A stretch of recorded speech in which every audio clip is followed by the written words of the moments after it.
this is Kenny again. This is theory lesson number 6. In this lesson, I want to discuss the minor scales, the minor keys, and I want to go into some chord numbering, which I have not brought up yet. Now you'll notice this time I'm actually going to, I don't usually put a theory lesson on with the actual piano, but I figured in this case it's pretty much necessary for people to be able to hear what the difference would be between major and minor, and a major chord and a minor chord. It's a lot easier just to do it straight out the piano. So that's what I'm going to do. Now, even though this is about minor keys, I have to start with our whole little favorite, the C major scale. We just got to remember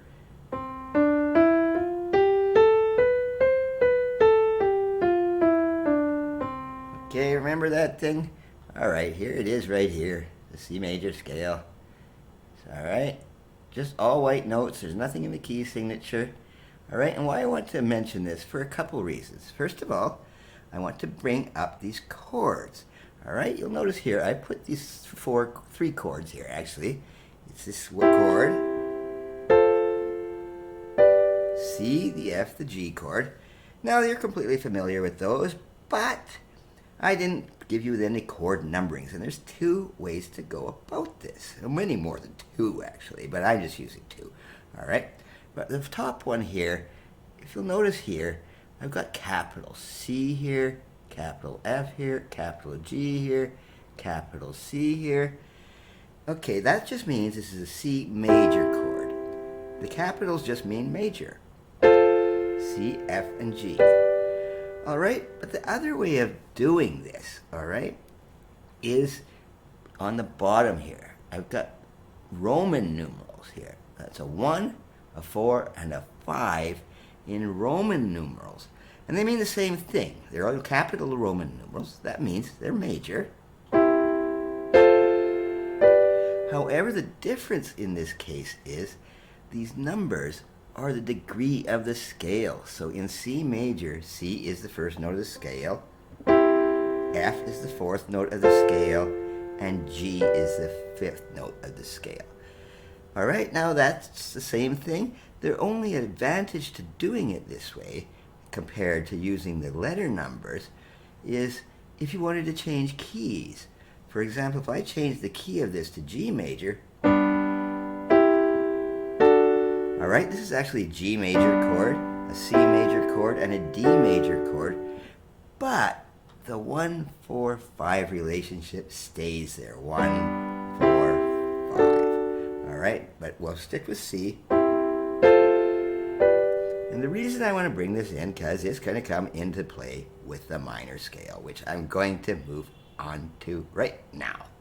Alright, if you go down here, alright, this is, it looks almost like the same notes as the C major scale. And it really is. It's just, it starts on A.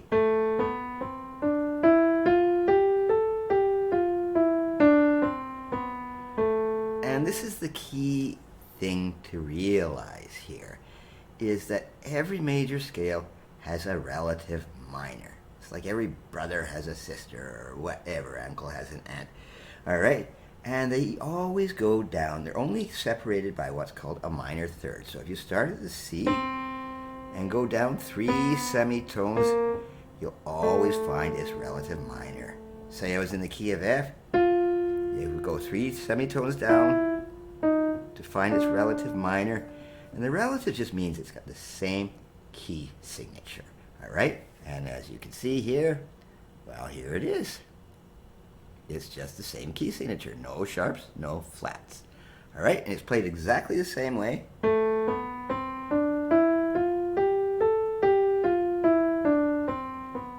Left hand too.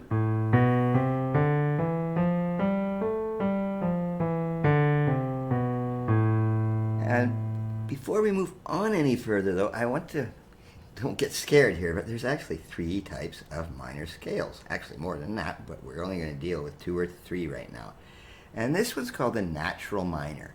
It hasn't been changed. It's the exact same keys as the C major scale. Alright, same notes. just starting on a different note. All right, this one has the same, another name too. It's called the Aeolian Minor, or just the Aeolian Scale. That's a kind of a Greek name, and that's modal, but that's another topic altogether. But if you ever hear the Aeolian and the natural minor, they're exactly the same thing. Now, before I move into another type of minor scale, I want to show you the minor chords. All right, just like in here, we had capital letters. Oh my goodness, here I've got A, capital letter, but the little M after it, then D and the little M after it. All of these chords are minor chords now in the minor scale. They sound very different than the majors, right? They're minor chords now.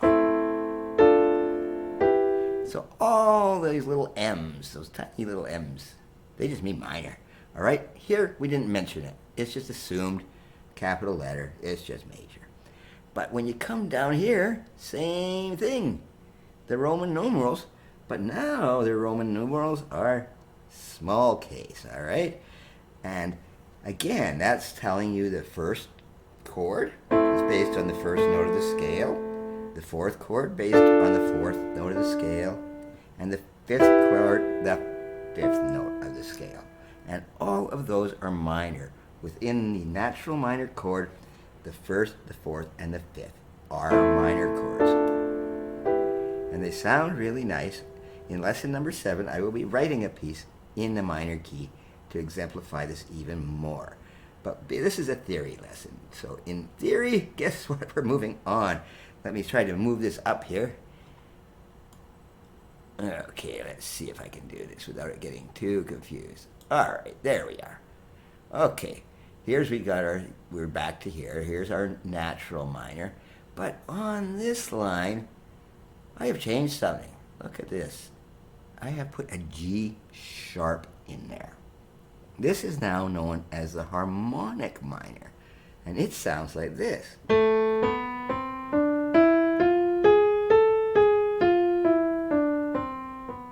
Quite different from that melodic one that sounded like this.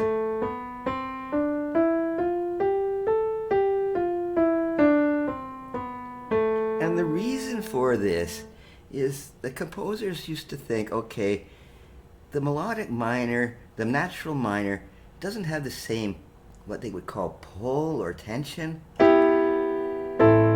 It sounds really nice going from the E to the minor, but with the harmonic minor, it's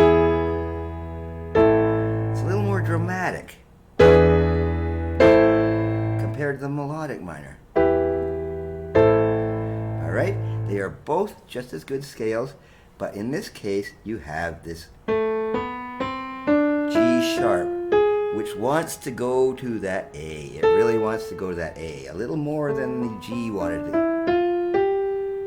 That G sharp really wants to go to the A. And that is called the harmonic minor. Okay, and the only difference in the chords are here. Okay, we got a G sharp in there. Now we have an E major chord. Remember the capitals and the capital Roman numeral, the capital letter. So now the chords are sounding like this. All right? Just a slight difference, and it makes it just whatever way you want to compose, whatever you want to play. Some people prefer the melodic minor. Some prefer the natural minor, because I am going to get onto the melodic minor. But the only big difference here between these two is in this chord. In natural minor, it's an E minor chord, and the fifth chord is an E major chord in the harmonic minor. Which brings me to the last one, which is kind of strange, okay? I'll just shove this up a little more. Okay, composers had a little problem with the harmonic minor sometimes because of this chord here. You got a big stretch there, F going all the way to G sharp. That's actually a minor third. All right, some pieces is not that smooth that they would want it to be. So what they would do is on the way up, they're adding another note, an F sharp, so it would sound like this. However, they figured, well, sometimes on the way down, you want to have those sharps gone, which is really the natural minor coming down. I know this is sounding confusing as heck now because we're changing it again. 2 sharps on the way up and none on the way down. All right, this one's called the melodic minor. All right, and it's not used as much, but you're still allowed to use this in composition. All right, it avoids this big dramatic third there. All right, but now it really gets confusing here. I didn't put any chord notes in here because it's this anymore. Maybe it is because that would be coming down. Or is it this? With the G sharp. I don't want to get too much confused. But anyway, the melodic minor has 2 sharps on the way up and on the way down has none. Alright? But the main point I want to make clear in this lesson is the melodic minor, the harmonic minor, the natural minor, they're all just versions of the same scale. And you can use them at any time, any piece that you want to write or play. It's up to you. All right, so look at lesson number 7, which I am going to put out tomorrow, actually. I'm not putting that one out today, but I will have a piece that is in both the natural minor and the harmonic minor for comparison. And also, I just wanted to remember, if you see these kinds of numberings here, small case, minor, and the little M means minor, and capital case, where am I here? Yes, capitals here, always just signifies major. And we'll get into more what the big sound differences are in lesson number 7. Thank you. That was theory lesson number 6.